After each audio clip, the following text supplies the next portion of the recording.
सुबह की हल्की धूप खिड़की के शीशों से छन छन कर रसोई में उतर रही थी। चूल्हे पर रखी केतली धीमी आंच पर सिसक रही थी और उबलती चाय की खुशबू पूरे माहौल में फैल रही थी। 19 साल की संध्या चूल्हे के सामने खड़ी कप में चीनी डालते हुए बार बार दरवाजे की तरफ देख रही थी, जैसे किसी आहट का इंतजार हो।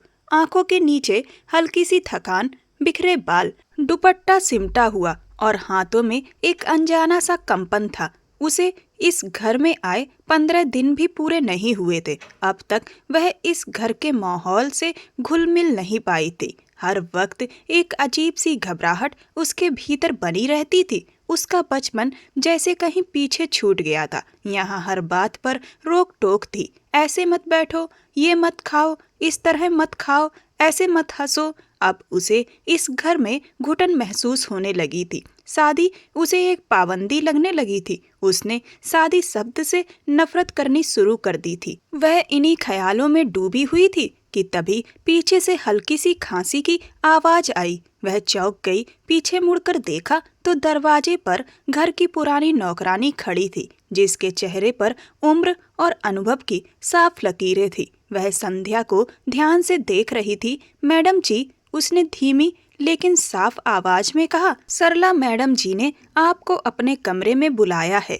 मुझसे पहले भी एक नौकरानी आपको संदेश देकर गई थी। आप गईं क्यों नहीं? वो नाराज हो रही हैं। संध्या के हाथ से चम्मच हल्का सा कप से टकराया और उसका दिल तेज धड़कने लगा। उसने सिर हिलाते हुए धीमे स्वर में कहा, मैं चाय बना रही थी, इसीलिए नहीं जा पाई। नौकरानी तुरंत बोली, बेहतर होगा आप अभी चली जाएं, वरना सरला जी और नाराज हो जाएंगी। संध्या ने फिर से सिर हिलाया।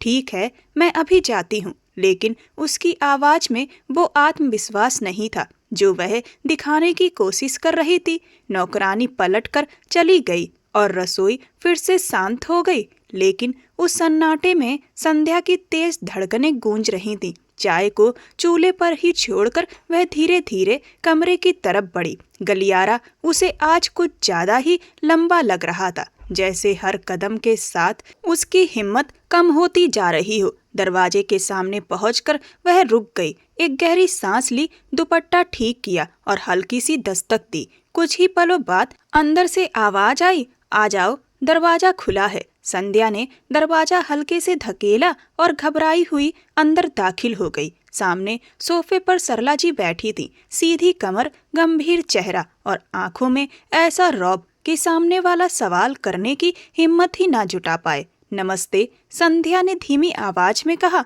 यहाँ आकर उसने खुद को पूरी तरह बदल लिया था। इतना धीमा लहजा वह पहले कभी नहीं अपनाती थी। सरला जी ने घड़ी पर एक नजर डाली, फिर अपनी नजरें उस पर टिका दी और सख्त स्वर में बोली, 10 मिनट लेट आई हो तुम। वक्त की कोई कद्र है या नहीं? पिछली बार भी मैंने समझाया था कि जब घर का बड़ा बुलाए तो सब काम छोड़कर तुरंत आना चाहिए, लेकिन तुम बिल्कुल ध्यान नहीं देती। उनका लहजा कठोर था। यहाँ रहते हुए 15 दिन हो गए हैं, लेकिन तुम्हें अभी तक इस घर के नियम नहीं समझ आए। मेरी बात यहाँ आखिरी मानी जाती है, लेकिन तुम ये बातें समझना ही नहीं चाहती। संध्या ने तुरंत नजरें झुका ली। गलती हो गई, माफ कर दीजिए, आगे से ऐसा नहीं होगा। मैं समय पर आया करूंगी। अब उसे हर बात से डर लगने लगा था। उसे ऐसा महसूस होता था जैसे उसे चारों तरफ से बांध दिया गया हो। अपने रिश्ते को बचाने के लिए वह खुद को पूरी तरह बदल चुकी थी। कुछ पल की खामोशी के बाद सरला जी ने गहरी सांस ली। खैर, जो हो गया सो हो गया। मुझे तुम्हें कुछ बातें समझानी है। यहाँ आकर बैठो और आज जो कहूँ उसे अच्छे से दिमाग में बैठा लेना।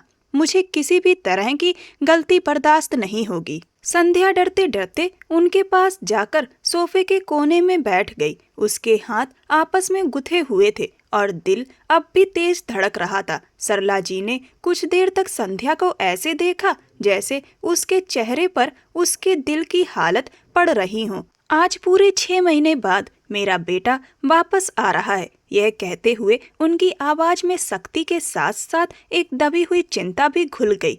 तुम उसके सामने तब तक नहीं जाओगी जब तक मैं खुद ना कहूँ। तुम्हारी अभी ऐसी हालत नहीं है कि तुम मेरे बेटे का सामना कर सको। मुझे बताया गया था कि तुषार 15 दिन बाद आएगा, लेकिन अब वो पहले ही आ रहा है, इसीलिए मैं तुम्हारा ठीक से मेकओवर भी नहीं करवा पाई। अब हमें थोड़े धैर्य से ही सब समझना होगा। मैंने तुम्हारा ब्यूटी पार्लर में अपॉइंटमेंट ले लिया है, लेकिन वो 2 दिन बाद का मिला है और तुषार आज ही आ जाएगा। संध्या ने बस सिर हिला दिया, कुछ कहने की हिम्मत उसमें नहीं थी। सरला जी बोलती ही चली गई, मैं खुद तुम्हें पार्लर लेकर जाऊंगी, बाल कटवाऊंगी, कपड़े बदलवाऊंगी। इस हालत में तुम अपने पति के सामने नहीं जा सकती। तुम उसकी पत्नी हो, ऐसे बिना सलीके के सामने जाना ठीक नहीं। पता नहीं वो क्या सोचेगा। मेरे पति ने तुम्हारी शादी उससे करवा ही दी है, तो अब मुझे भी कुछ न कुछ तो करना पड़ेगा। मैं अपने पति की बात के खिलाफ नहीं जाना चाहती। शब्द भले ही सख्त थे, लेकिन उनकी आवाज में एक अजीब सी जिम्मेदारी साफ झलक रही थी। संध्या ने हिम्मत करके एक नजर उनकी तरफ उठाई और बहुत धीरे से बोली, जैसा आप कहेंगी वैसा ही होगा। लेकिन उसके दिल के अंदर जैसे ढोल बजने लगे थे। उसका पति आ रहा था, जिसके लिए उसने अपना मायका, माँ बाप, भाई बहन सब छोड़ दिया था। वो लौट रहा था। यह सोचकर ही उसका दिल खुशी से भर उठा, लेकिन उसने अपने जज्बात को तुरंत काबू में कर लिया। वो जानती थी कि सामने बैठी औरत कितनी सख्त और हुक्म चलाने वाली है, इसीलिए उसने अपनी खुशी भी भीतर ही दबा ली। सरला जी की आंखें थोड़ी सिकुड़ गईं। और याद रखना, अगर तुमने कोई भी बचकानी हरकत की, जैसे अब तक करती आई हो, तो मैं तुम्हें दिखा दूंगी कि मेरा गुस्सा कैसा होता है। मुझे तुम्हारी तरफ से कोई शिकायत नहीं चाहिए। हर हाल में तुषार को तुम पसंद आनी चाहिए। उसके आगे पीछे बहुत सी लड़कियां होंगी, वो किसी को भी चुन सकता है। तुम्हें ऐसा बनकर रहना है कि वो तुम्हारे अलावा किसी और को देखने का ख्याल भी ना करे। यह कहकर उन्होंने हाथ के इशारे से बात खत्म कर दी। अब जाओ, मेरे लिए चाय लेकर आओ और मेरी बातों पर अच्छे से सोचना। बहुत बारीक बातें समझाई हैं मैंने तुम्हें, और याद रखना, जब तक मैं ना कहूँ उसके सामने नहीं आना। जी। संध्या फौरन खड़ी हुई और तेज कदमों से कमरे से बाहर निकल गई। गलियारे में पहुंचते ही उसने सीने पर हाथ रख लिया। दिल तेज तेज धड़क रहा था, लेकिन आंखों में एक अजीब सी खामोशी और दबाव उतर आया था। रसोई की तरफ बढ़ते हुए वह अच्छी तरह जानती थी कि इस घर में रिश्तों की हर डोर अब उसकी परीक्षा लेने वाली है। फिर भी उसने मन ही मन ठान लिया था कि अपने पति के लिए वह सब कुछ करेगी। अपनी सास की बात मानना उसका फर्ज था, लेकिन दिल के किसी कोने में उसे पूरा भरोसा था कि वह अपनी खूबसूरती और अपने अंदाज से तुषार को अपना बना लेगी। उसे यह एहसास नहीं था कि उसका पति किस स्वभाव का है। वक्त धीरे धीरे गुजर रहा था और पूरा दिन हमेशा की तरह अपने ढर्रे पर बीत चुका था। अब रात की स्याही चारों तरफ फैल चुकी थी। पर्दों के पार आसमान में नारंगी और सिलेटी रंग आपस में घुल रहे थे। आईने के सामने संध्या खड़ी थी। उसने लाल रंग का चमकदार लहंगा पहन रखा था, जो उसकी सादगी पर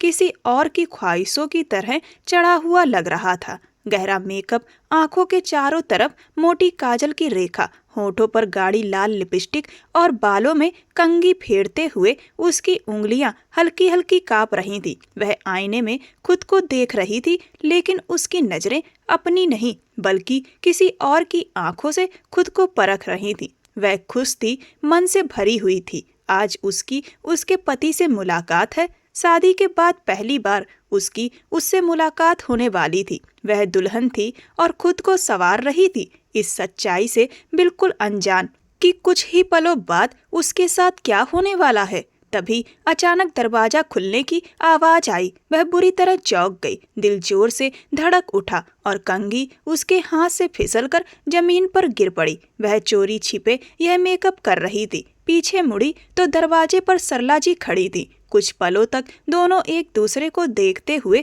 खामोश रहीं। सरला जी की नजर उसके कपड़ों से लेकर चेहरे तक अटक गई, जैसे उन्हें यकीन ही ना आ रहा हो। फिर अचानक उनका चेहरा सख्त हो गया। ये क्या हाल बना रखा है तुमने? उनकी आवाज में हैरानी के साथ गुस्सा भी साफ झलक रहा था। कार्टून लग रही हो तुम। थोड़ी देर में तुषार आने वाला है और तुमने ये क्या हुलिया बना रखा है। मैं तो यहाँ तुम्हें यही कहने आई थी कि सादा कपड़े पहनकर आ जाना, आज ही उसकी तुमसे मुलाकात होगी। ये क्या पहन लिया है और चेहरे का ये क्या हाल कर लिया है। सरला जी को लगा जैसे उनके दिमाग पर किसी ने हथौड़ा मार दिया हो। उन्हें बिल्कुल अंदाजा नहीं था कि वह ऐसा भी कुछ कर सकती है। वह घबराकर 2 कदम पीछे हटी और उन्हें देखते हुए बोली, मैं जानती हूँ मम्मी जी, आपने कहा था कि उनके सामने नहीं जाना, लेकिन सरला जी ने उसकी बात बीच में ही काट दी। संध्या ने हिम्मत जुटाकर कहा, हमारे पुराने मोहल्ले में रहने वाली अम्मा जी ने मुझे समझाया था कि जब पति पहली बार सामने आए तो अच्छे से तैयार होना चाहिए, गहरे रंग के कपड़े पहनने चाहिए, पहली मुलाकात अच्छी होनी चाहिए। अगर पहला ही इम्प्रेशन खराब हो गया तो वो मेरे बारे में क्या सोचेंगे कि मुझे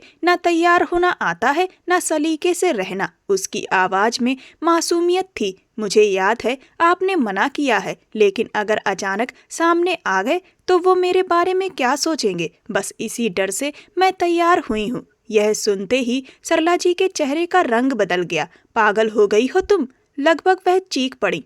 मैं अपने बेटे को बहुत अच्छे से जानती हूँ। उसे इस तरह सजने संवरने वाली लड़कियाँ बिल्कुल पसंद नहीं है। उसे सादगी अच्छी लगती है। यही वजह थी कि वह हर हाल में चाहती थी कि सामने खड़ी यह लड़की उनके बेटे को पसंद आ जाए। वह उसे घूरते हुए सख्ती से बोली, दिमाग खराब हो गया है तुम्हारा? किसने सिखाया ये सब? कौन है वो औरत जिसने तुम्हें ये फालतू बातें बताई और तुमने बिना सोचे समझे सब लागू भी कर लिया? इतनी नासमझ कैसे हो सकती हो? समझ नहीं आता तुषार के पापा ने तुम में क्या देखा, मुझे आज तक समझ नहीं आया।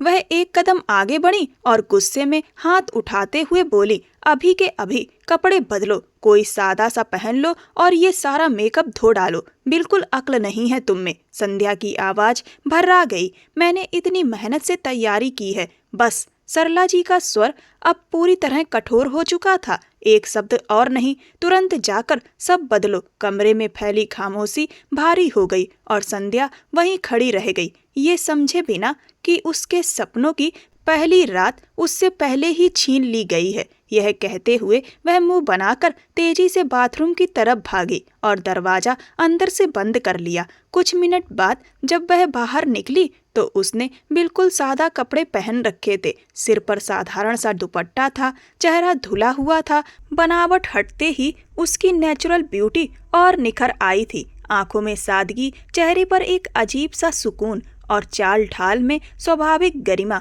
झलक रही थी। सरला जी ने उसे देखा तो एक पल के लिए ठिठक गई। पागल हो तुम? इस बार उनकी आवाज में हैरानी थी। क्यों बिगाड़ रखा था तुमने अपना चेहरा और हुलिया? अब देखो कितनी सुंदर लग रही हो। बिल्कुल अकल नहीं है तुम में, बेवकूफ। औरतें तुम्हें उल्टी सीधी बातें सिखाकर भेज रही हैं और तुम बिना सोचे उन पर चल भी रही हो। मन तो कर रहा है 2 लगा दूं तुम्हें। संध्या झट से बोल पड़ी, आपको ही मुझसे इतनी परेशानी है, वरना सब मुझे पसंद करते हैं। उन्होंने बिल्कुल सही बातें सिखाई थी। उस पल ऐसा लगा जैसे पुरानी संध्या की रूह वापस आ गई हो। फिर वह थोड़ा तेज लहजे में बोल गई, मैं कितनी अच्छी लग रही थी। 15 दिन से आप मेरे पीछे पड़ी हैं। आने दो मेरे पति को, मैं आपकी शिकायत करूंगी। बात खत्म होते ही उसे एहसास हो गया कि वह हद से आगे निकल गई है, लेकिन तब तक देर हो चुकी थी। सरला जी का गुस्सा जैसे 7वें आसमान पर पहुंच गया। अब बताती हूँ मैं तुम्हें कि असली सास क्या होती है। यह कहते हुए वह तेजी से उसकी तरफ बढ़ी। संध्या घबराकर पीछे हटी और फिर अचानक मुड़कर कमरे से बाहर भाग गई। गलियारे में उसके कदमों की आवाज गूंजी और वह सीधे तुषार के कमरे में घुसकर दरवाजे के पीछे छिप गई। पीछे से सरला जी की गुस्से से भरी आवाज आई, बताती हूँ मैं तुम्हें, आज तुम्हारा दिमाग ठीक करके ही दम लूंगी। अभी तक तुम्हारे कान के नीचे 2 नहीं लगाए, तभी तो तुम नहीं सुधर रही। 15 दिन से समझा रही हूँ, लेकिन तुम्हारी अकल घुटनों में है। आज अगर सीधा नहीं किया तो फिर कभी नहीं कर पाऊंगी। बाहर आओ अभी। संध्या बाहर नहीं निकली। दरवाजे के पीछे खड़ी उसकी सांसें रुकी हुई थी और दिल बेकाबू होकर धड़क रहा था। वह जानती थी कि आज की रात के बाद कुछ भी पहले जैसा नहीं रहने वाला। वक्त जैसे थम सा गया था। अब वह अलमारी के पीछे दुबक कर बैठी थी। कमरे में हल्की सी रोशनी थी, पर्दे पूरी तरह गिरे हुए थे और शाम की मध्यम रोशनी अलमारी के किनारे से फिसलकर फर्श तक पतली सी लकीर बना रही थी। उसी के पीछे वह घुटनों को सीने से लगाए बैठी थी, सांस रोके, दिल में तूफान लिए। अब डर से ज्यादा उसे खुद पर गुस्सा आ रहा था। उसने मन ही मन बड़बड़ाया, मैंने इतनी फालतू बातें क्यों की? मेरी जुबान को क्या हो जाता है? मैं चुप क्यों नहीं रह सकती? अम्मा जी ने कितना समझाया था कि सास से बदतमीजी मत करना। उसकी आंखें जलने लगी थी और दिल भारी हो चुका था। तभी अचानक दरवाजा खुलने की आवाज आई। उसका दिल जोर से उछल पड़ा और वह और सिमट गई, जैसे अलमारी की लकड़ी में ही समा जाना चाहती हो। कदमों की आहट पास आई, लेकिन यह सरला जी नहीं थी। चलने का अंदाज अलग था, मजबूर और संतुलित। कमरे में कदम रखते ही तुषार चौंक गया। फौजी ट्रेनिंग उसकी नसों में बसी हुई थी। उसे तुरंत किसी खतरे का एहसास हुआ। पल भर में उसका हाथ कमर की तरफ गया। बंदूक निकालकर उसने कमरे का जायजा लेते हुए मोर्चा संभाल लिया। तुषार ने अपनी माँ को आवाज दी, माँ, यहाँ कौन है? आवाज सख्त और हुक्म देने वाली थी। उसी पल घबराकर वह अलमारी के पीछे से बाहर निकल आई, दोनों हाथ तुरंत ऊपर उठा दिए। प्लीज गोली मत चलाना। उसकी आवाज बुरी तरह कांप रही थी। डर से उसका बुरा हाल था। उसे बिल्कुल अंदाजा नहीं था कि कमरे में बंदूक लिए कोई इंसान दाखिल होगा। कमरे में आते वक्त उसे यह भी नहीं पता था कि यह तुषार का कमरा है। उसके शब्द सुनते ही तुषार जैसे जम सा गया। बंदूक उसके हाथ में थम गई। सामने खड़ी लड़की की आंखों में हिरन जैसा खौफ साफ झलक रहा था, ऐसा डर जो बनावटी नहीं हो सकता। वह एक पल उसे देखता रह गया। आर्मी ऑफिसर होने के नाते उसने बहुत कुछ देखा था, कई खूबसूरत चेहरे, कई बनावटी मुस्कानें, कई चालाक नजरें, लेकिन यह लड़की बिल्कुल अलग थी। एकदम मासूम चेहरा, जिसे देखकर ही समझ आ रहा था कि वह कितनी डरी हुई है। उसने धीरे से बंदूक नीचे की। कौन हो तुम? नाम क्या है तुम्हारा? उसकी आवाज अब नरम हो गई थी। और यहाँ क्या कर रही हो? वह जवाब देने ही वाली थी कि बाहर से सरला जी की तेज आवाज कमरे में गूंजी। कहाँ छुप गई हो? आज तुम बाहर आओ, मैं तुम्हारी खैर नहीं छोड़ूंगी। पता नहीं किस पागल से मेरे बेटे की शादी हो गई है। आज तो मैं तुम्हें छोड़ूंगी नहीं। मैं अभी कमरे में आ रही हूँ, तुम्हें अच्छे से सबक सिखाऊंगी। संध्या बुरी तरह सिहर गई। तुषार ने हैरानी से उसकी तरफ देखा। ये आवाज तुम्हारे बारे में है? फिर रुक कर बोला, एक सेकंड, तुम वही हो जिससे मेरी शादी हुई थी? उसका दिमाग तेजी से काम करने लगा। उसने उसे ठीक से देखा। आप कौन हैं? संध्या जैसे होश में लौटी। उसे देखते ही तुषार बोला, मैं तुषार हूँ, मेजर तुषार, तुम्हारा पति, जिससे 6 महीने पहले तुम्हारी शादी हुई थी। वह एकदम घबरा गई। आप वही हैं? उसे अपने कानों पर यकीन नहीं हो रहा था। शादी में घूंघट की वजह से वो उसे ठीक से देख नहीं पाई थी। सामने खड़ा आदमी बेहद आकर्षक था, लंबा कद, चौड़ा कंधा, मजबूत शरीर। उसे देखकर किसी राजकुमार जैसा एहसास हो रहा था। वह तुरंत बोल पड़ी, मुझे आपके सामने अभी नहीं आना था, मुझे थोड़ा तैयार होना था, मम्मी जी ने कहा था। कहते कहते वह रुक गई, फिर घबराकर बोली, प्लीज आप आंखें बंद कर लीजिए, अभी मुझे मत देखिए, मैं ठीक से तैयार नहीं हूँ। तुषार की भौंहों पर हल्की सी उलझन आई। ये सब छोड़ो, उसने गंभीरता से कहा, पहले ये बताओ तुम यहाँ कैसे पहुंची? तुम तो गांव में थी, यहाँ कौन लेकर आया? वह एकदम बोल पड़ी, जैसे दिल का बोझ हल्का करना चाहती हो। 15 दिन पहले आई हूँ, मम्मी जी ने बुलाया था। 15 दिन से मेरी क्लास लगा रही हैं। उसकी आंखों में नमी आ गई। आज मैंने आपके लिए बहुत अच्छे से मेकअप किया था, अच्छे कपड़े पहने थे, मन था कि आपको अच्छी दिखूं, लेकिन उन्होंने सब उतरवा दिया। मैं बहुत प्यार से खुद को सजा रही थी। उसकी आवाज टूटने लगी और जब मैंने थोड़ा जवाब दे दिया तो वो मुझे मारने आ रही थी, इसीलिए मैं यहाँ छुप गई। तुषार खामोशी से सुनता रहा। उसका चेहरा सख्त था, लेकिन आंखों में अब नरमी उतर आई थी। शांत हो जाओ, उसने ठहरे हुए लहजे में कहा, कोई तुम्हें कुछ नहीं करेगा। वह थोड़ा संभली मगर फिर भी सहमी हुई वहीं खड़ी रही, यह समझते हुए कि अब उसकी जिंदगी एक नए मोड़ पर आ चुकी है। तुम यहीं रहो, मैं अभी आता हूँ। यह कहकर तुषार मुड़ा और दरवाजे की तरफ बढ़ गया। बाहर सरला जी की आवाज फिर सुनाई दी, लेकिन अब उनके कदमों की गूंज उस आवाज पर भारी पड़ रही थी। कमरे में अकेली रह गई संध्या दीवार से टिककर बैठ गई। दिल अब भी तेज धड़क रहा था। उसे नहीं पता था कि बाहर क्या होने वाला है, बस इतना समझ आ गया था कि अब बात उसके हाथ में नहीं रही। सरला जी के कमरे में तेज रोशनी थी, पर्दे हटे हुए थे और छत का पंखा रोशनी के नीचे घूम रहा था, मगर हवा में अजीब सी घुटन थी। वह सोफे पर सीधी बैठी थी, चेहरा लाल पड़ा हुआ, आंखों में गुस्से की चिंगारियां थीं। उनकी उंगलियां बार बार दुपट्टे के किनारे को मरोड़ रही थीं, जैसे गुस्से को बांध कर रखा हो और वह किसी भी पल टूट सकता हो। तभी दरवाजा खुला और कोई अंदर आया। सामने देखते ही सरला जी एक पल को ठिठक गईं, जैसे गुस्से की लकीर वहीं रुक गई हो। अगले ही पल उनके चेहरे पर मुस्कुराहट फैल गई, वही मुस्कान जो सिर्फ एक माँ अपने बेटे के लिए बचा कर रखती है। आ गए तुम? तुषार आगे बढ़ा और झुककर अपनी माँ को गले लगा लिया। कैसी हो आप? उन्होंने उसके सिर पर हाथ रखा। मैं ठीक हूँ, तुम कब आए? मैं तो अभी अभी कमरे में आई हूँ, तुम्हें बाहर देखा ही नहीं। तुषार हल्का सा मुस्कुराया। चुपचाप आया था, सोचा थोड़ा आराम कर लूं और सुबह आपसे मिलूंगा, कहीं आपकी दिनचर्या में खलल ना पड़े। लेकिन यहाँ तो मामला ही उल्टा निकला। फिर थोड़ा रुककर बोला, उस अफलातून से भी मुलाकात हो गई। सरला जी तन गईं। कौन सी अफलातून? उन्होंने सख्ती से कहा। किस मुसीबत को बुला लिया है आपने? उनका गुस्सा फिर से उभर आया। वही है जो कमरे में छुपी बैठी है।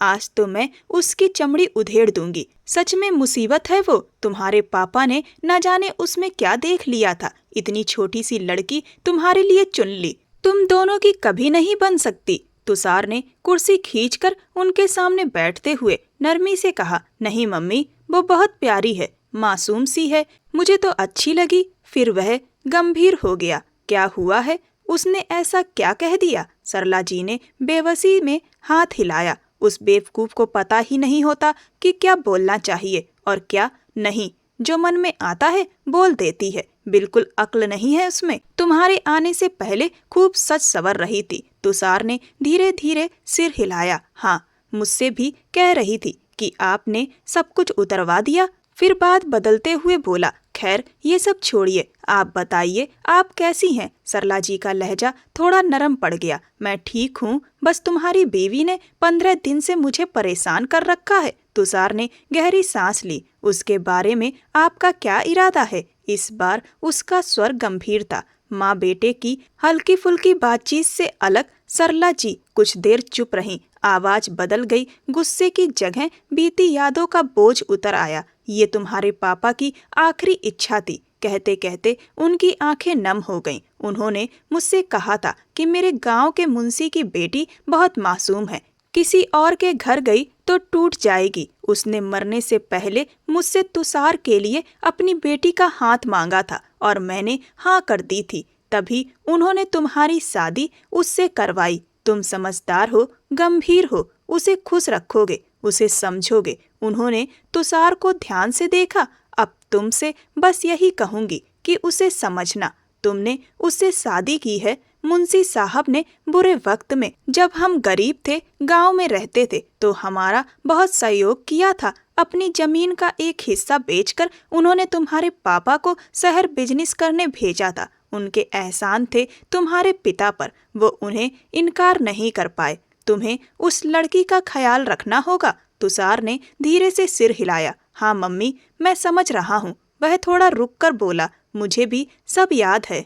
पापा अचानक मुझे गांव लेकर गए थे। अफरा तफरी में ही शादी करवा दी गई थी। शायद उन्हें पता चल गया था कि उनका वक्त आने वाला है। वह उठ खड़ा हुआ। खैर, वह मेरे कमरे में है, जाता हूँ, मैं उससे बात करता हूँ। सरला जी ने उससे पूछा, मुंह दिखाई कर ली तुमने? तुषार ने एक पल रुककर सिर हाँ में हिला दिया। वह बिना वजह का तमाशा नहीं चाहता था। पिता के दुनिया से जाने के बाद उसका अपना दिल इतनी गहराई से उजड़ चुका था कि उसे अब किसी तरह की रंगीनी पसंद नहीं थी। सरला जी खामोश हो गईं। तुषार कुछ कहे बिना कमरे से बाहर निकल गया और उस कमरे में रह गई सिर्फ सरला जी, जिसके गुस्से के पीछे फिक्र थी और सख्ती के पीछे एक कमिटमेंट था जो उन्होंने कभी अपने पति से किया था। कुछ देर बाद कमरे में दाखिल होते ही तुषार ने दरवाजा आहिस्ता से बंद किया। रोशनी मंद थी, बस एक साइड लैंप जल रहा था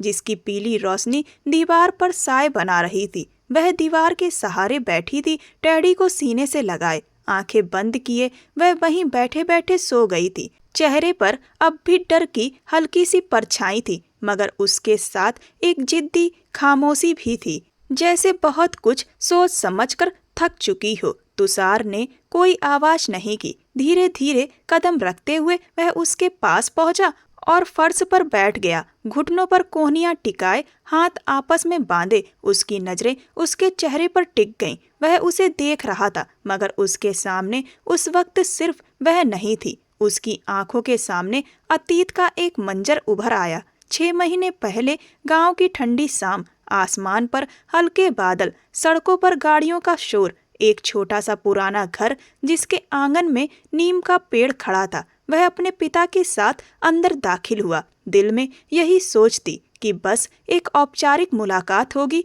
परिवार देखा जाएगा और बात आगे बढ़ेगी। मगर अंदर पहुंचते ही पिता ने दरवाजा बंद किया और सीधे शब्दों में कहा, तुषार, तुम्हारी शादी यहीं होगी। वह सन्न रह गया। वह इसके लिए बिल्कुल तैयार नहीं था। पापा, आप ये क्या कह रहे हैं? उसकी आवाज में विरोध था। मम्मी भी यहाँ नहीं है, कोई तैयारी भी नहीं है। मैं शादी नहीं करूँगा और वैसे भी मैं किसी पढ़ी लिखी लड़की से शादी करना चाहता हूँ। पिता कुर्सी पर बैठते हुए गहरी सांस लेने लगे। चेहरे पर थकान थी, मगर आंखों में जिद नहीं, गुहार थी। देखो बेटा, मैं मानता हूँ कि तुम पढ़ी लिखी लड़की चाहते हो, उन्होंने नरमी से कहा, लेकिन मेरे मुंशी की बेटी संध्या बहुत मासूम है। वह खामोश खड़ा रहा। मेरे मुंशी के और भी बच्चे हैं।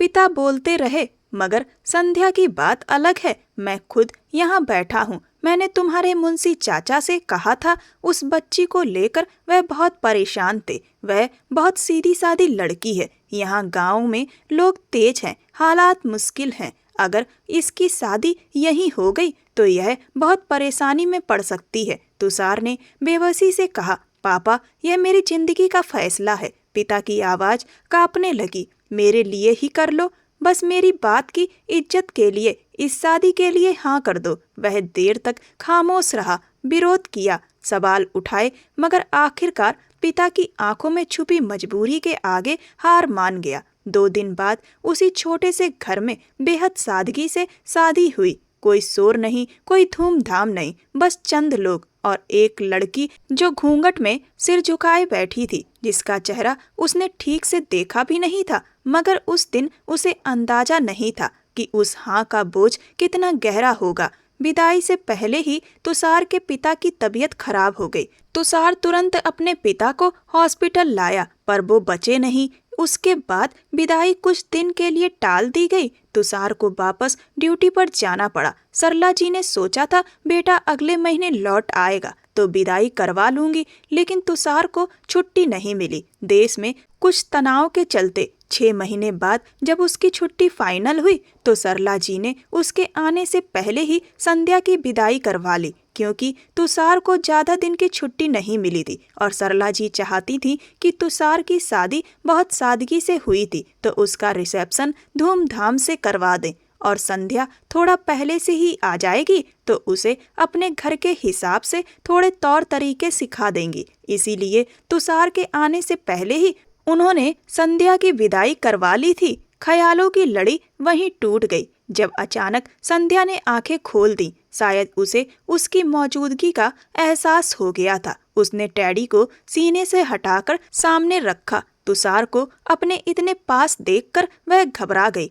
फौरन सीधी होकर बैठने की कोशिश की, मगर थकान और नींद उस पर हावी हो गई। तुषार ने तुरंत नरमी से कहा, डरने की जरूरत नहीं है। उसकी आवाज धीमी और सुकून भरी थी। आओ, बिस्तर पर लेट जाओ, सुबह बात करेंगे। वह कुछ पल उसे देखती रही, जैसे समझने की कोशिश कर रही हो कि यह आदेश है या इजाजत। आंखों में नींद तैर रही थी, शरीर जवाब दे चुका था। बिना कुछ कहे वह धीरे से खड़ी हुई। उसके कदम लड़खड़ा गए। तुषार ने सहज तौर पर हाथ आगे बढ़ाया, मगर वह खुद ही संभल गई। चुपचाप वह बिस्तर की तरफ गई और लेट गई। डर को समेटते हुए उसने करवट बदली और कुछ ही मिनटों में नींद की आगोश में चली गई। ऐसी नींद जिसमें डर भी था, थकान भी और एक अनजाना सा भरोसा भी। तुषार वहीं फर्श पर बैठा रहा, उसे देखता रहा, जैसे 6 महीने पहले लिए गए फैसले का वजन अब पूरी तरह उसके सामने आ खड़ा हुआ हो। कमरे में खामोशी थी, मगर उस खामोशी में कई अनकहे सवाल सांस ले रहे थे। रात धीरे धीरे पिघलती चली गई। अगली सुबह का सूरज पूरी चमक के साथ निकला। सुबह की हल्की हल्की आवाजों से उसकी आंख खुली। कहीं बर्तनों की खनक थी, कहीं किसी के कदमों की आहट और खिड़की के शीशों से छनकर आती धूप की हल्की गर्मी। उसे कुछ पल समझ ही नहीं आया कि वह कहाँ है। सिर भारी था, दिमाग नींद के बोझ से उलझा हुआ। फिर उसकी नजर ड्रेसिंग टेबल की तरफ गई तो वह थोड़ा चौंक गया। संध्या सामने खड़ी थी, हाथ में ब्रश था, चेहरे पर पूरा मेकअप। वह तैयार हो रही थी। उसने लाल रंग का वही लिबास पहन रखा था जिसे पहनने की वह पिछली शाम जिद कर रही थी। बाल खुले थे, कंधों पर बिखरे हुए और होठों पर हल्की सी मुस्कान थी, ऐसी मुस्कान जो अक्सर खुद से बातें करते हुए आ जाती है। तुषार नींद भरी हालत में उठकर बैठ गया और कुछ देर खामोशी से उसे देखता रहा। खूबसूरत तो वह थी ही, मगर इस बार कुछ अलग था। वह अब उतनी मासूम नहीं लग रही थी। उसके अंदाज में एक नासमझ सा आत्मविश्वास झलक रहा था। संध्या, क्या कर रही हो? उसने साधारण लहजे में पूछा। वह पलटी तो उसके चेहरे पर गहरा मेकअप था, आंखों के आसपास साफ उभरी लकीरें, होठों पर चटक रंग और लाल लिबास उसके पूरे वजूद को और ज्यादा उभार रहा था। वह वाकई बहुत खूबसूरत लग रही थी, मगर तुषार के चेहरे के भाव बदल गए। यह मेकअप क्यों किया है? उसकी आवाज में सख्ती आ गई। और यह कपड़े क्यों पहने हैं? संध्या ने थोड़ा सा मुंह बनाया। क्या मैं आपको अच्छी नहीं लग रही? फिर जल्दी से बोली, देखिए, यह मेकअप मुझे मेरी बड़ी दादी ने सिखाया था। वह कहती थी कि जब पति के सामने ऐसे तैयार होकर जाओ तो वह खुश हो जाते हैं। उसकी आंखों में चमक आ गई। मैं आपको घूम कर दिखाऊं? यह कपड़ा बहुत अच्छा फैलता है। तुषार ने एक पल के लिए आंखें बंद कर ली, जैसे खुद को काबू में रख रहा हो। मुझे ऐसी लड़कियां पसंद नहीं हैं जो ज्यादा मेकअप करती हैं, उसने साफ कहा, और ना ही बहुत चटक रंग के कपड़े। कल तुमने जैसा सादा कपड़ा पहना था, चेहरा भी एकदम सादा था। मुझे वैसी ही लड़कियां पसंद हैं। संध्या के चेहरे की मुस्कान धीरे धीरे फीकी पड़ गई। यह कैसी बात हुई तुषार जी? उसकी आवाज में शिकायत थी। मैंने कितने शौक से आपके लिए यह सब किया है, और आपको पता है, शादी से पहले माँ मुझे कुछ भी करने नहीं देती थी। कहती थी कि शादी के बाद सब अपनी मर्जी से करना। अब आप भी ऐसे करेंगे तो यह कहाँ का इंसाफ है? वह थोड़ा उसके करीब आ गई। प्लीज ऐसा मत कीजिए ना। तुषार ने तुरंत लहजा नरम कर लिया। अरे, मैं मना नहीं कर रहा हूँ। उसके होठों पर हल्की सी मुस्कान आ गई। बस इतना ज्यादा नहीं, सादगी में तुम ज्यादा प्यारी लगती हो। फिर वह थोड़ी व्यवहारिक बात पर आ गया। ऐसा करो, अभी यह कपड़े बदल लो, जाकर मुंह धो लो, फिर हम साथ में नीचे चलते हैं। संध्या ने नाक सिकोड़ी, मुंह बनाया और बड़बड़ाई, जैसी माँ है वैसा ही बेटा। यह कहते हुए वह वॉशरूम की तरफ चली गई। दरवाजा बंद होने की हल्की सी आवाज आई। तुषार वहीं बैठा रह गया और उसके होठों पर भी हल्की सी मुस्कान फैल गई। वह जानता था कि यह जिद, यह शिकायत और यह नासमझी उसी मासूमियत का हिस्सा है जिसे वह अब धीरे धीरे समझने लगा था। थोड़ी देर बाद वे दोनों साथ में नीचे की तरफ आ गए। हॉल में कोई नहीं था। नौकरानी के कहने पर वे दोनों डाइनिंग रूम में आकर बैठ गए और अब सरला जी का इंतजार करने लगे। डाइनिंग टेबल पर खामोशी छाई हुई थी। मेज पर नाश्ता सजा था, मगर संध्या के लिए उन खुशबुओं का कोई मतलब नहीं था।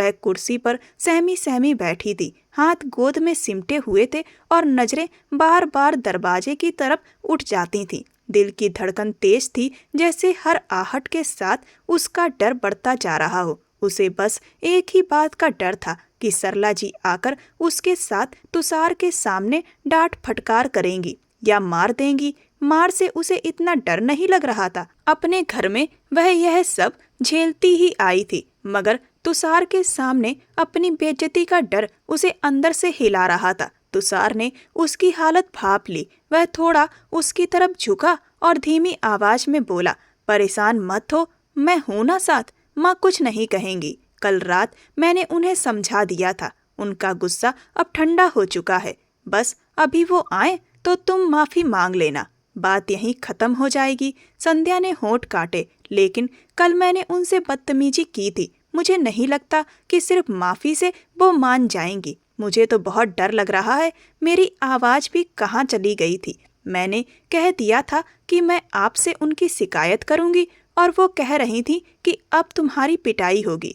कल तो मैं आपके कमरे में छुप गई थी, लेकिन आज बहुत डर लग रहा है मुझे और अफसोस भी हो रहा है। मैंने उनके सामने फिजूल बातें बोल दी। पता नहीं ये जुबान गलत वक्त पर इतनी क्यों चलने लगती है। उसने अपने कपड़ों की तरफ इशारा किया। मैंने वही कपड़े पहन रखे हैं जिन पर वो गुस्सा कर रही थी। मुझे यह कपड़े भी नहीं पहनने चाहिए थे। अब उसे हर छोटी बात पर ख्याल आ रहा था। तुषार ने शांत अंदाज में कहा, मैं कह रहा हूँ ना, परेशान मत हो, मैं हूँ साथ, कोई कुछ नहीं बोलेगा। फिर वह थोड़ा मजबूत लहजे में बोला, मैं तुम्हारा पति हूँ, तुम्हारे साथ हूँ, तुम्हारी हिफाजत करूँगा, परेशान मत हो, मैं यहीं तुम्हारे पास बैठा हूँ। यह सुनकर संध्या चुप हो गई, आंखें झुका ली, जैसे इस बात ने उसके दिल को थोड़ा सा सहारा दे दिया हो। तभी दरवाजा खुला। सरला जी कमरे में दाखिल हुई। उनके कदमों की आवाज सुनते ही तुषार तुरंत खड़ा हो गया। संध्या भी जल्दी से कुर्सी से उठकर सीधी खड़ी हो गई। सरला जी पास आई तो संध्या ने तुरंत सिर झुकाकर कहा, नमस्ते माँ जी। सरला जी ने एक नजर संध्या पर उसके कपड़ों से लेकर पैरों तक डाली, फिर हल्के से जवाब दिया, नमस्ते, और जाकर कुर्सी पर बैठ गईं। तुषार भी उनके पास बैठ गया। माहौल में अब भी हल्का सा तनाव था, मगर तुषार ने बात का रुख बदलने की कोशिश की। उन्हें देखते हुए नरमी से बोला, माँ, मैं सोच रहा हूँ रिसेप्शन परसों रखें या इतवार को रखें। परसों ठीक नहीं रहेगा, मेहमानों को बुलाना है, हॉल बुक करना है, खाने का ऑर्डर देना है, और फिर इसका कपड़ा, मेरा कपड़ा, सब कुछ परसों तक मैनेज नहीं हो पाएगा। ऐसा करते हैं, इतवार को ही रिसेप्शन रख लेते हैं। काम करने वालों को भी परेशानी नहीं होगी और सब लोग आराम से आ सकेंगे।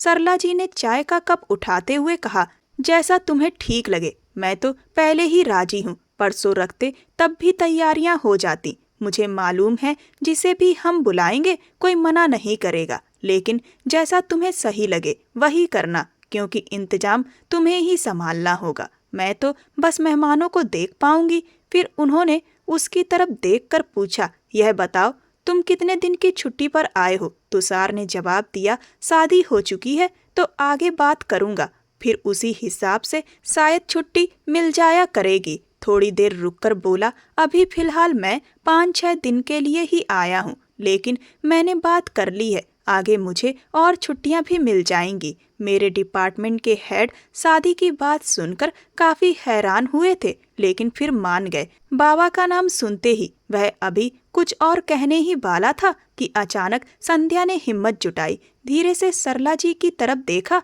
और बोली, माँ जी, कल के लिए सॉरी। उसने शुरू में ही माफी मांग लेना जरूरी समझा था। दोनों की बात पूरी भी नहीं हुई थी और वह बेचैनी से भरी हुई थी। सबकी नजरें उस पर टिक गईं और वह आगे बोली, मेरा इरादा आपको गुस्सा दिलाने का नहीं था, बस मुंह से उल्टी सीधी बातें निकल गईं। प्लीज मुझे माफ कर दीजिए।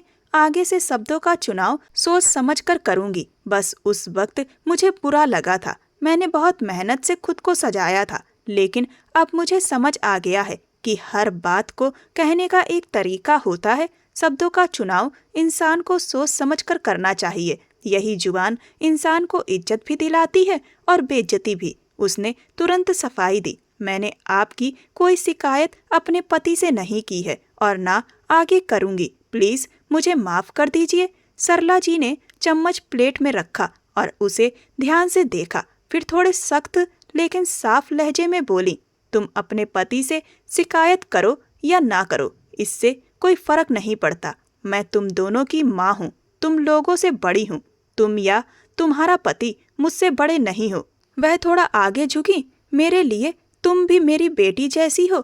अगर अभी 2 थप्पड़ लगा दूं तो भी कोई मुझे कुछ नहीं कह सकता, और अगर किसी ने कुछ कहने की कोशिश की तो मैं उसे बता दूंगी कि असली सास किसे कहते हैं। बहुएं चढ़ाते हुए बोली, कभी कभी 2 थप्पड़ भी समझाने के लिए जरूरी होते हैं, समझी? संध्या ने तुरंत हाँ में सिर हिला दिया। अब चुपचाप नाश्ता करो, और हाँ, जब घर के बड़े आपस में बात कर रहे हो तो बीच में इस तरह बोलना ठीक नहीं होता। इंतजार करना चाहिए, पहले दूसरे की बात पूरी होने दो, फिर अपनी बात रखो, समझी? उसने फिर से सिर हिला दिया। सरला जी ने बात खत्म करते हुए कहा, और हाँ, नाश्ते के बाद अपने पति के साथ जाकर अपनी पसंद के कपड़े ले आना। इसे घर के सामान की खरीदारी भी करवा देना। जैसा कपड़ा बोले वैसा दिला देना। गहरे रंग का चाहे तो वो भी ले लेना। यह सुनते ही संध्या के चेहरे पर हल्की सी मुस्कान फैल गई। उसने नजरें झुका ली। पहली बार उस घर के लिए उसके दिल में थोड़ा सा सुकून उतरा। तुषार ने एक नजर उसकी तरफ डाली और चुपचाप समझ गया कि आज की लड़ाई कम से कम इस वक्त के लिए खत्म हो चुकी है। वक्त की रफ्तार न कभी रुकती है न रुकेगी। दोपहर करीब 2 बजे सारे काम निपटाकर वह उसे शॉपिंग मॉल ले गया। मॉल की चमक दमक में दोनों साथ साथ चल रहे थे। रिसेप्शन के लिए कपड़े खरीदे जा चुके थे और उसके अलावा भी उसके लिए कई सूट ले लिए गए थे। शॉपिंग बैग तुषार के हाथ में थे और संध्या उसका हाथ कसकर थामे हुए थी, जैसे भीड़ में खो जाने का डर हो। वह बड़े मॉल में पहली बार आई थी। गांव में उसके पापा ही उसकी सारी खरीदारी कर देते थे, या फिर बहनें। उसने कभी ऐसी दुनिया देखी ही नहीं थी। फूड कोर्ट में कदम रखते ही रंग बिरंगी लाइटें, खाने की खुशबुएं और लोगों की आवाजें एक साथ उन पर टूट पड़ी। अंदर आते ही संध्या की आंखें चमक उठी। तुषार की तरफ देखकर फरमाइशी अंदाज में बोली, मुझे मैक्रोनी खानी है, और हाँ, चाउमीन भी लेंगे, burger, pizza, cold drink, juice और आखिर में आइसक्रीम भी। तुषार ने एक पल उसकी तरफ देखा, फिर हल्की सी मुस्कान के साथ बोला, इतनी नन्ही सी हो और इतना सब खा लोगी? वह तुरंत तन गई। आंखें फैलाकर बोली, हाँ खा लूंगी, आप ज्यादा बोले नहीं। फिर उंगली उठाकर बोली, और मेरी सेहत पर नजर भी नहीं लगाएंगे। तुषार हंस पड़ा, अरे नहीं, नजर नहीं लगा रहा, बस पूछ रहा हूँ। फिर कुर्सी की तरफ इशारा करते हुए बोला, ठीक है बैठो, मैं ऑर्डर करता हूँ। दोनों एक साथ बैठ गए। तुषार मेन्यू देख ही रहा था कि अचानक एक लड़की उनके पास आकर रुक गई। उसने सीधे तुषार को देखा। चेहरे पर पहचान की चमक थी। सर, आप आर्मी में हैं ना? वह जोश में बोली, मैंने आपको देखा है, आप बहुत अच्छे हैं। जिस तरह आपने उस दिन स्कूल के बच्चों को आग से बाहर निकाला था, मैं कभी नहीं भूल सकती। तुषार ने शालीनता से सिर हिलाया। धन्यवाद। लड़की और कुछ कहने ही वाली थी कि अचानक कुर्सी खिसकने की आवाज आई। संध्या मुंह बनाकर खड़ी हो चुकी थी। वह एक कदम आगे बढ़ी और खुद को तुषार और उस लड़की के बीच ला खड़ा किया। तीखे लहजे में बोली, हो गया ना लाइन मारना, मिल गया सुकून, अब जाओ यहाँ से। लड़की हक्की बक्की रह गई। क्या हो गया मैडम? मैं तो बस तारीफ कर रही थी। संध्या ने आंखें घुमाकर कहा, ये सारी तारीफ अपने पास रखो और यहाँ से जाओ। तुषार तुरंत खड़ा हुआ। संध्या, तमाशा मत करो। उसकी आवाज सख्त हो गई। बैठ जाओ। वह और भड़क गई। खबरदार, जो आप बीच में बोले। आवाज में गुस्सा और जलन दोनों थे। यह लड़की मेरे पति पर लाइन मार रही है और मैं चुपचाप बैठकर देखूं? ऐसा नहीं हो सकता। तुषार ने एक पल गहरी सांस ली, फिर उस लड़की को हाथ के इशारे से जाने को कहा। वह शर्मिंदगी के साथ पलट गई। तुषार ने संध्या का हाथ थाम लिया। क्या हो गया तुम्हें? आवाज अब नरम थी। बैठ जाओ संध्या। उसने झटके से हाथ छुड़ा लिया। आपकी शिकायत मैं माँ जी से करूंगी। वह तेज बोली, जिस तरह आप लड़कियों को बढ़ावा देते हैं ना, उन्होंने खुद कहा है मैं उनकी बेटी जैसी हूँ। अब वही आपका दिमाग ठीक करेंगी। फिर अचानक फैसले वाले अंदाज में बोली, चलिए घर, मुझे अब कुछ नहीं खाना। तुषार उसे हैरानी से देखता रह गया। कुछ पल वह खामोश रहा, जैसे शब्द जोड़ रहा हो। फिर धीरे धीरे बोला, ठीक है, घर चलकर बात करते हैं। और दोनों बिना कुछ खाए फूड कोर्ट से बाहर निकल आए। रोशनी, शोर और खुशबुएं पीछे छूट गईं, लेकिन उनके बीच एक नया एहसास जन्म ले चुका था। अचानक, सच्चा और खतरनाक हद तक जज्बाती। कुछ देर बाद सरला जी के कमरे में अजीब सी ठहरी हुई खामोशी थी। पर्दे आधे गिरे थे और पीली रोशनी कमरे को और गंभीर बना रही थी। बिस्तर के कोने पर संध्या बैठी थी, घुटने सीने से लगाए। चेहरे से साफ झलक रहा था कि दिन भर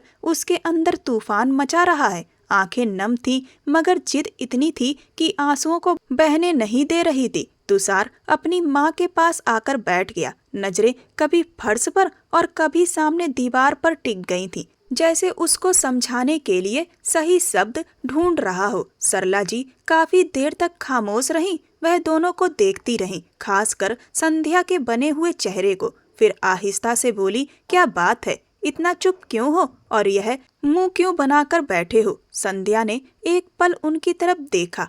आंखों में सिकवा भी था और गुस्सा भी। फिर अचानक संध्या का धैर्य टूट गया। आप अपने बेटे से पूछो कि क्या हुआ।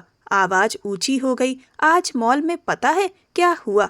एक लड़की ने लाइन मार दी और ये उससे उंगली उठाकर तुषार की तरफ इशारा किया। ये हंस हंस कर उससे बातें कर रहे थे। तुषार चौंक गया, मगर वह बोलती चली गई, जब मैंने मना किया और उस लड़की को हटाने की कोशिश की तो यह उल्टा मुझे ही आंखें दिखा रहे थे। आवाज में ताज्जुब था। मैं गांव से कितने ख्वाब सजाकर आई थी। मैंने सोचा था मेरा पति सिर्फ मेरा होगा, और यहाँ तो लड़कियां उनके चारों तरफ घूम रही हैं और यह भी ऐसे ही हैं। कमरे में लंबी खामोशी छा गई। सरला जी हैरत से तुषार की तरफ देखने लगी। ये क्या कह रही है? तुषार तुरंत सीधा होकर बैठ गया। माँ, वह बस एक फैन थी, उसने शांति से कहा।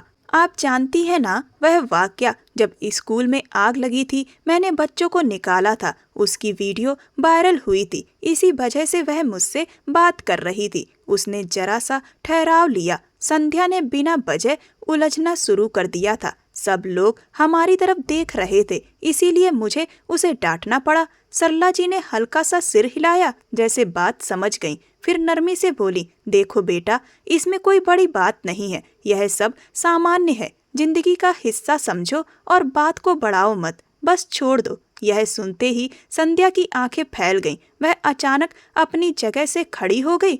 बिल्कुल सही कहा आपने, वह कड़वी आवाज में बोली। कोई मेरी क्यों सुनेगा? यहाँ मेरा कौन है अपना? उसने दोनों को बारी बारी देखकर कहा। मैं तो झूठ बोल रही हूँ ना? यह कहते ही उसकी आवाज भर आई और वह रोती हुई कमरे से बाहर निकल गई। दरवाजा बंद होने की आवाज के साथ तुषार ने बेबसी से अपना माथा पीट लिया।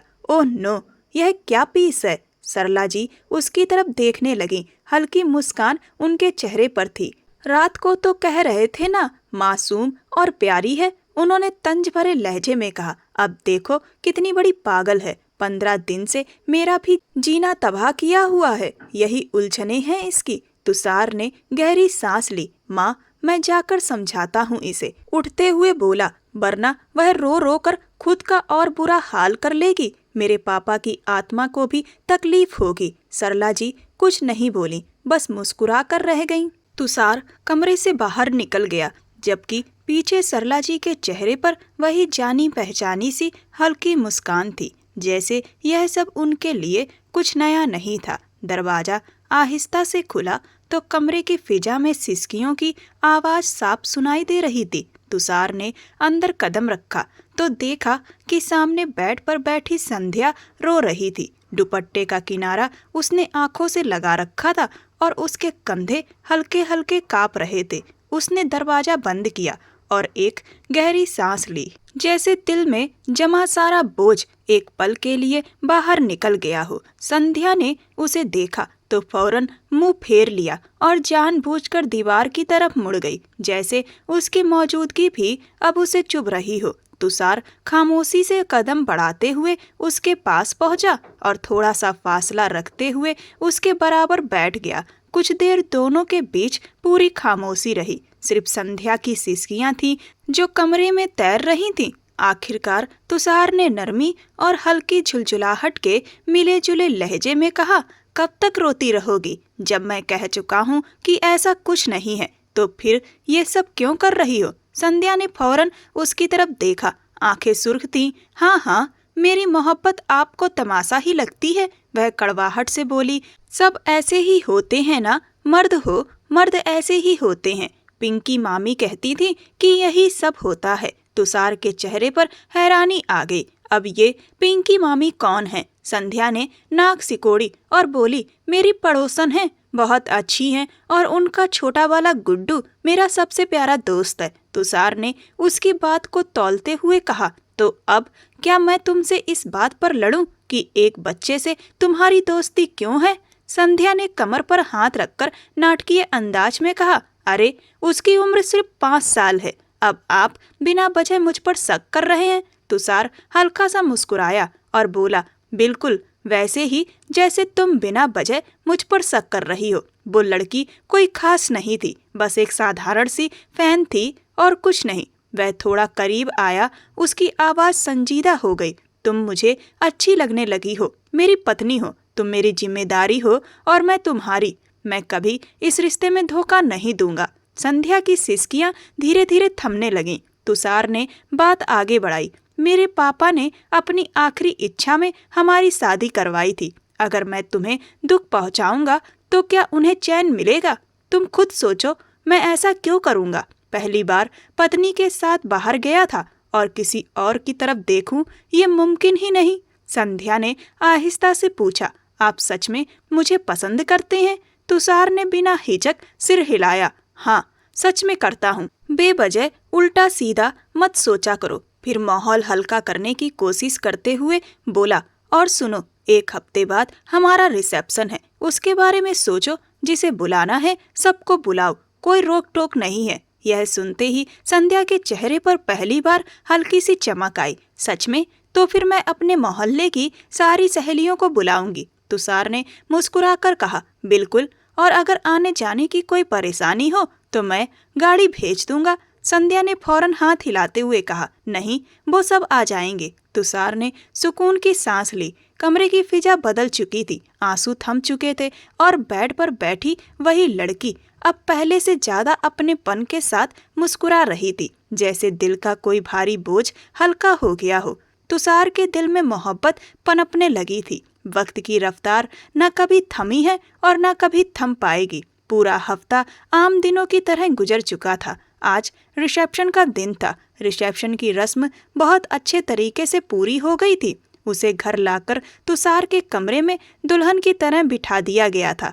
कमरे में हल्की हल्की खुशबू फैली हुई थी। बेड सफेद चादर से सजा था, जिस पर फूलों की सजावट बिखरी हुई थी। संध्या दुल्हन बनी बैठी थी, दोनों हाथ गोद में रखे हुए थे। उंगलियों में लगी मेहंदी अभी भी ताजा लग रही थी। चेहरे पर एक सुकून भरी मुस्कान थी और आंखों में चमक। आज उसने दिल खोलकर मेकअप करवाया था। वही चमकीला लहंगा पहना था जिसे पहनने की ख्वाहिश वो कई दिनों से अपने दिल में दबाए बैठी थी। आईने में खुद को देखते हुए उसे पहली बार महसूस हुआ कि वह सच में खूबसूरत लग रही है, और इस एहसास ने उसके दिल को खुशी से भर दिया। कुछ ही पलों बाद दरवाजा आहिस्ता से खुला। तुषार अंदर आया। जैसे ही उसकी नजर संध्या पर पड़ी, उसके कदम खुद ब खुद थम गए। उसके चेहरे पर हैरानी और खुशी एक साथ साफ झलक रही थी। संध्या ने उसे देखा तो उसकी मुस्कुराहट और गहरी हो गई, जैसे वह इसी पल का इंतजार कर रही हो। तुषार आगे बढ़ा और उसके पास आकर बेड के किनारे बैठ गया। वह कुछ कहने ही वाला था कि संध्या ने पहले ही मुस्कुराकर बात शुरू कर दी। मैं आज बहुत खुश हूँ। आज मैंने अपनी पसंद का मेकअप किया है, अपनी मर्जी का कपड़ा पहना है। तुषार ने उसे गौर से देखा और उसकी आंखों में झांकते हुए नरमी से बोला, हाँ सच में आज तुम बहुत खूबसूरत लग रही हो, इतनी खूबसूरत कि मैं शब्दों में बयान नहीं कर सकता। संध्या के गालों पर हल्की सी शर्म दौड़ गई। वह थोड़ी झिझकते हुए बोली, मेरी सारी सहेलियां कह रही थी कि आप कितने हैंडसम हैं और पता है सब यही पूछ रही थी कि मुझे इतना अच्छा पति कैसे मिल गया। तुषार ने मुस्कुराकर भौहें ऊपर उठाई। अच्छा, फिर तुमने क्या जवाब दिया? वह थोड़ा गर्व से बोली, मैंने सब कुछ साफ कह दिया कि जब इंसान खुद अच्छा होता है, अपने रिश्ते में सच्चा और ईमानदार रहता है तो उसे अच्छा जीवन साथी ही मिलता है। तुषार हल्के से हंसा। अच्छा जनाब, ऐसी बात है। फिर वह थोड़ा गंभीर होकर बोला, अब ये बताओ, क्या मुझे तुम्हारे करीब आने की इजाजत है? यह सुनते ही संध्या खामोश हो गई। उसने नजरें झुका ली और उंगलियों से अपने दुपट्टे का किनारा मरोड़ने लगी। कमरे में कुछ पल के लिए गहरी खामोशी छा गई। फिर संध्या ने धीरे से सिर उठाया और बोली, एक बात पूछूं आपसे? तुषार ने नरमी से सिर हिलाया। पूछो। वह हल्की सी कपकपाहट के साथ बोली, आप अब सारी जिंदगी मेरे साथ सच्चे रहेंगे ना? कभी इस रिश्ते में धोखा तो नहीं देंगे ना? तुषार एक पल को रुका, जैसे शब्दों को तौल रहा हो। फिर शांत और भरोसे भरे लहजे में बोला, 6 महीने पहले हमारी शादी हुई थी। अगर मुझे कुछ गलत करना होता तो मैं अब तक कर चुका होता। अब तक तो हमारा रिश्ता कब का टूट चुका होता। वह थोड़ा उसके करीब आया। उसकी आवाज में पूरा यकीन था।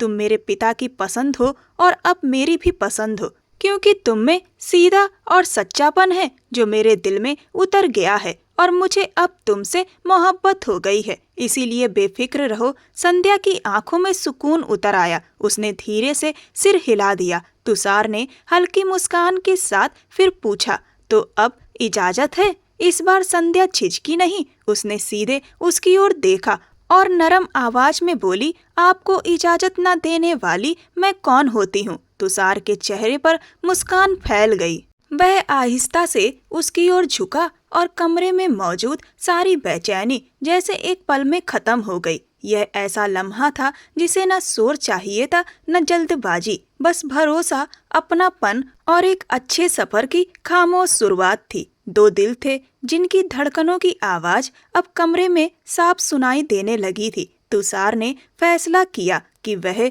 संध्या को आगे पढ़ाएगा, उसे यूनिवर्सिटी भेजेगा, जिससे वह नए लोगों से मिलेगी और नए जमाने के तौर तरीके सीखेगी। वह एक छोटे से गांव की रहने वाली लड़की थी जिसे वहां की औरतों ने अपने हिसाब से समझा रखा था। नए जमाने में किस तरीके से चीजें होती हैं, इस बात की उसे ज्यादा समझ नहीं थी। इसीलिए तुषार ने यह फैसला किया कि वह कॉलेज जाएगी, लोगों से मिलेगी और किस तरीके से आज के वक्त में मिलना जुलना, रहन सहन होता है, इसको सीखेगी। सरला जी ने भी इस बात में सहमति भर दी, क्योंकि वह भी यही चाहती थी कि उनकी बहू आगे पढ़े, जिससे तुषार की जो इच्छा थी कि उसकी लाइफ पार्टनर पढ़ी लिखी समझदार हो, वह इच्छा भी पूरी हो जाए। तुषार ने संध्या का यूनिवर्सिटी में एडमिशन करा दिया और उसे खूब समझाया कि उसे मन लगाकर पढ़ना है। उसके बाद तुषार अपनी ड्यूटी पर चला गया।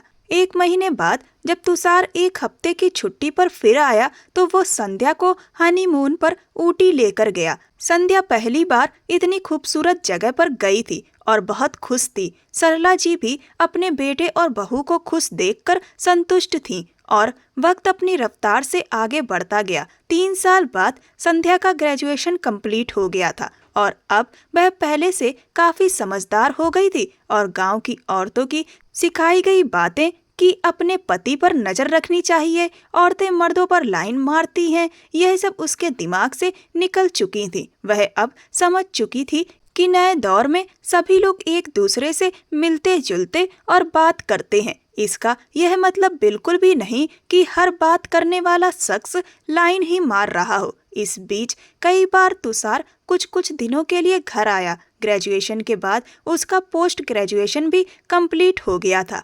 अब और आगे पढ़ने की संध्या की इच्छा नहीं थी। जब उसने साफ मना कर दिया तो फिर तुषार ने उसके साथ जबरदस्ती नहीं की, क्योंकि तुषार का यह सोचना था कि हर व्यक्ति को अपने हिसाब से अपने जीवन को तय करने का अधिकार है। वह कोई भी दबाव डालना नहीं चाहता था। वक्त बीतता गया और शादी के 6 साल बाद सुबह की हल्की धूप सीढ़ियों के रोशनदान से अंदर उतर रही थी। गर्मी के मौसम में एक अजीब सी शांति फैली हुई थी, जैसे दीवारें भी आने वाले दिनों का इंतजार कर रही थी। संध्या तेजी से सीढ़ियां उतर रही थी। एक हाथ रेलिंग पर था और दूसरा अपने पेट पर। चेहरे पर वही मासूम सी मुस्कान थी जिसमें अब एक नई जिम्मेदारी की चमक भी शामिल हो चुकी थी। उसी पल सरला जी अपने कमरे से बाहर निकली। सामने का दृश्य देखते ही ठिठक गईं। दिल जैसे मुंह को आ गया। आवाज में गुस्सा कम और घबराहट ज्यादा थी।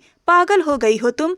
अभी शुरू के दिन है तुम्हारी प्रेगनेंसी के और तुम इस तरह सीढ़ियां उतर रही हो? दिमाग खराब है क्या तुम्हारा? संध्या बुरी तरह चौंक गई, फौरन वहीं रुक गई। आंखों में डर उतर आया। उसने जल्दी से कान पकड़ लिए। सॉरी माँ जी।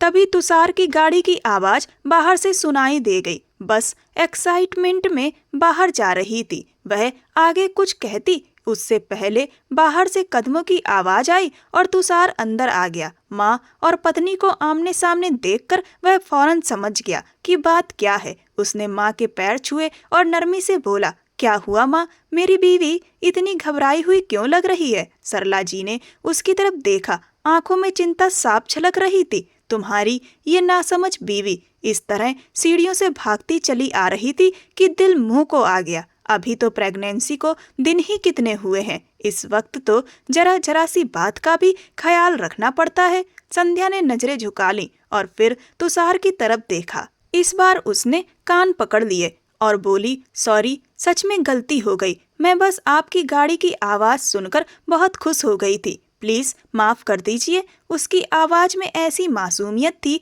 कि तुषार का दिल भर आया। वह आगे बढ़ा और उसे बहुत संभल कर अपने गले से लगा लिया। फिर माँ की तरफ देखा और बोला, माँ माफ कर दो, कभी कभी खुशी में ऐसा हो जाता है। मैं भी इसका पूरा ध्यान रखूंगा और अब यह भी ज्यादा सावधान रहेगी। सरला जी का गुस्सा जैसे पल भर में पिघल गया। वह आगे बढ़ी और दोनों को अपने गले से लगा लिया। मेरी तो जान ही अटकी हुई थी। इस लड़की में तुम्हारे पिता ने हमें बहू नहीं, एक गुड़िया पसंद करके दे दी है। ऐसी गुड़िया जिसे हर वक्त संभाल संभाल कर रखना पड़ता है। अब अपने साथ साथ इस नन्ही जान का भी ध्यान रखना है, समझी संध्या? संध्या ने उनके गले में अपनी बाहें डाल दी। आंखों में नमी थी लेकिन होठों पर मुस्कुराहट। मेरा और इस नन्ही जान का सबसे ज्यादा ख्याल मेरी सासू माँ ही रखेंगी, जैसे अब तक रखा है। सरला जी ने प्यार से उसके सिर पर हाथ फेरा। चेहरे पर हल्की मुस्कुराहट आ गई। बस इसी बात का तो सुकून है। तुषार यह सब देख रहा था। उसे लगा जैसे उसके पिता की ख्वाहिश आज पूरी हो गई हो। एक ऐसा घर जो सिर्फ रिश्तों से नहीं बल्कि समझदारी, सब्र और प्यार से जुड़ा हुआ था। इस घर में कोई अकेला नहीं था। एक माँ थी जो शक्ति के पीछे भी फिक्र छुपाए रहती थी। एक पत्नी थी जो अपनी मासूमियत से हर दिल जीत लेती थी और एक आने वाली नन्ही सी जान थी जो सबको एक डोर में बांध रही थी। जब मोहब्बत समझदारी के साथ निभाई जाए तो रिश्ते बोझ नहीं, सुकून बन जाते हैं। दोस्तों, अच्छा जीवन साथी मिलना किस्मत की बात होती है। अगर आपके पास समझने वाला और मोहब्बत करने वाला जीवन साथी है तो आप खुशकिस्मत हैं। शादी एक बहुत महत्वपूर्ण फैसला है। जिसको शादी करनी है उसकी पसंद को महत्व दें। उसके साथ जबरदस्ती और इमोशनल ब्लैकमेलिंग परिवार वाले ना करें। इससे कई लोगों की शादीशुदा जिंदगी उलझ जाती है जब मन से रिश्ता स्वीकारा नहीं जाता है। संध्या की किस्मत अच्छी थी जो उसे तुषार जैसा जीवन साथी मिला जिसने उसे समझा। तुषार किसी और से मोहब्बत नहीं करता था तो उसने इस फैसले को स्वीकार लिया। उसके मन में अपने पेरेंट्स के लिए बैर नहीं आया, वरना जबरदस्ती कई बार बच्चों के मन में माँ बाप के लिए बैर भी ले आती है। उस जबरदस्ती से बच्चों की जिंदगी बर्बाद होती है।